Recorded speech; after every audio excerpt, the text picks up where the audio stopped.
60 না, এবার 50 বছরে মিলবে পেনশন। বড় ঘোষণা। কারা পাবেন এই সুবিধা? এই নিয়ে আমরা আলোচনা করব।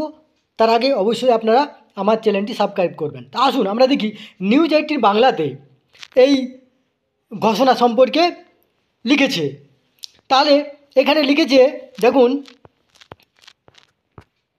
ঝাড়খণ্ডের মুখ্যমন্ত্রী হেমন্ত সোরেন শুক্রবার জানিয়েছেন, রাজ্যের আদিবাসী ও দলিতরা 50 বছর বয়স হতেই পেনশন পাওয়ার যোগ্য হয়ে যাবেন। রাজ্যের ঝাড়খণ্ডের মুক্তি মোর্চা সরকারের 4 বছর পূর্তি উপলক্ষে আয়োজিত একটি অনুষ্ঠানে সোরেন এই ঘোষণা করেছেন।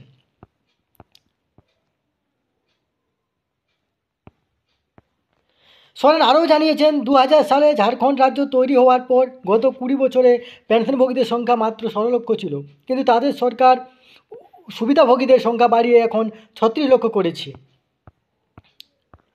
সোরেন আরও জানিয়েছেন, গত 4 বছরে সরকার 60 বছরের বেশি বয়সের প্রায় 36 লক্ষ মানুষকে পেনশন দিচ্ছে।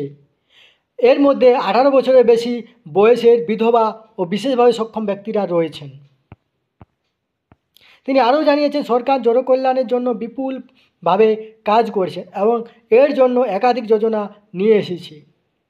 এই ঘোষণার ফলে ঝাড়খণ্ডবাসীরা, বিশেষ করে আদিবাসী ও দলিতরা খুব উপকৃত হবেন। এই খবর আপনাদের শেয়ার করলাম। ধন্যবাদ।